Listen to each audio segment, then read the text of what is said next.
have any viewer mail. No, I wish we did. Oh, we were getting it. We got a few viewer mail, so if you're out there watching, please write your questions into doug@riskandrewardtv.org, and I will do my very best to get them to you, or get answers to you. So the question this week that I want to discuss, because I know a lot of you are thinking about that, is when will we get back to the high levels of employment that we saw previously? Right? Yes, I'd like to know. I'd like to know too. So let's do some math.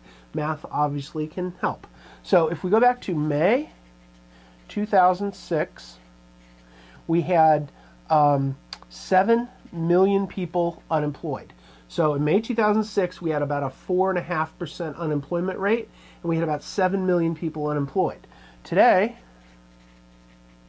we have about 14 million unemployed, plus there is 6 million more people not in the workforce, which means 6 million more people not in the workforce. There's like 80 million, 83 million people not in the workforce that are in the country that are of working age, but the amount of people in the workforce in 2006 was 77 million.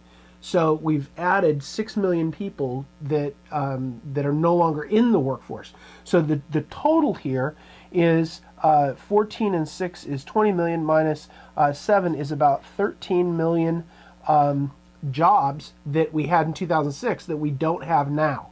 So if we That's huge. That's a big number. Now, as you know, I like to write out the entire number because it gives you a better feel for exactly how much we're talking about. So 13 million jobs. Now, if we think about how long it's going to take us to get out of this, let's just come up with a reasonable number. Let's say it takes 5 years. If it takes 5 years, 13 million jobs divided by 60 months equals 216,000 jobs per month that we need to add going forward.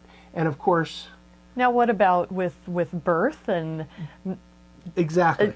don't you right need there. more just to stay even? That's right. So it depends on the economist you listen to. 125 to 150,000 jobs a month is minimum just to break even because of the people coming into the workforce. So we need another 150 on top of that, which means we need 366,000 jobs, positive gains per month for 5 years to get back to where we were in 2006. Have I depressed you yet?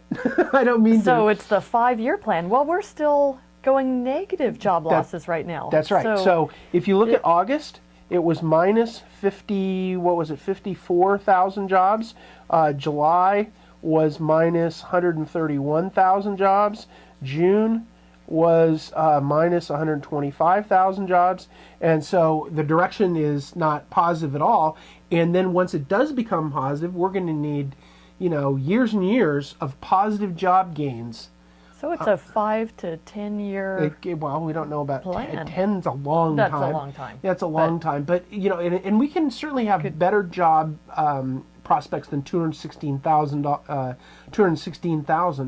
or even 366,000. I mean, we could have 6, 7, 800,000 coming on board if the economy really booms. But right now, we're not adding any jobs, really. They're kind of falling. And once we do add it, it's still going to be a hard slog to get the people back to the unemployment levels of 2006. So, it doesn't feel very good to do the math, but it's very important that you look forward and do some math and think about, well, what's realistic here? It's not realistic to think, oh, next year everything will be fine.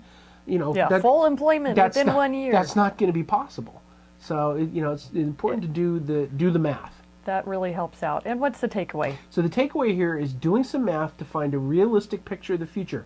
May not feel very good this time, but it really can help you make good decisions.